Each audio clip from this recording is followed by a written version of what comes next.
जम्मू कश्मीर में परिसीमन के चुनाव होंगे तो विधानसभा की पूरी तस्वीर बदली नजर आएगी, क्योंकि परिसीमन से सीटों का गणित तो बदलेगा ही, साथ ही सरकार ऐसा करने जा रही है जिसको लेकर विपक्षी पार्टियां एक बार फिर से हंगामा करेंगी।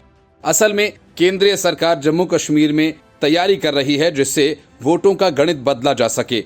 केंद्र सरकार जम्मू कश्मीर पुनर्गठन एक्ट 2019 में संशोधन की तैयारी कर रही है।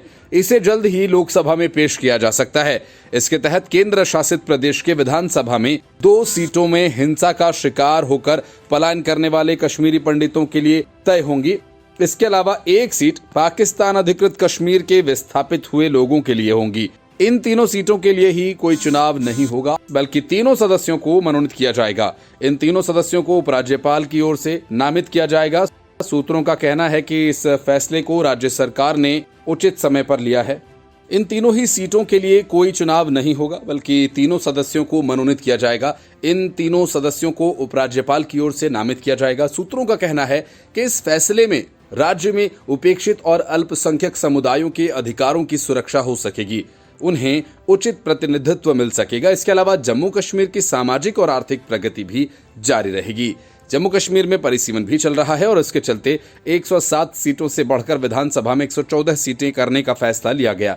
इनमें 114 सीटों में से 7 सीटें अनुसूचित जाति जनजाति के लिए आरक्षित होंगी।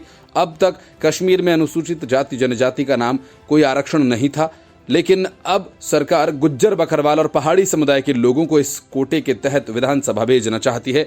गुज्जर बकरवाल खानाबदोश समुदाय है जो अक्सर सर्दियों के मौसम में जम्मू के आसपास रहते हैं, जबकि गर्मियां आते ही एक बार फिर से वे ऊंचे पहाड़ी इलाकों में अपनी भेड़ों और पशुओं को लेकर निकल जाते हैं।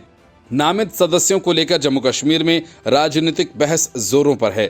इसके साथ ही जम्मू कश्मीर की विधानसभा में मनोनीत सदस्यों की संख्या बढ़कर 5 हो जाएगी। अब तक 2 महिला सदस्य ही मनोनीत की जाती थी। भाजपा का यह कहना है कि यह विधेयक इसलिए लाया जा रहा है ताकि जनजाति समुदायों को राजनीतिक हितों का संरक्षण किया जा सके।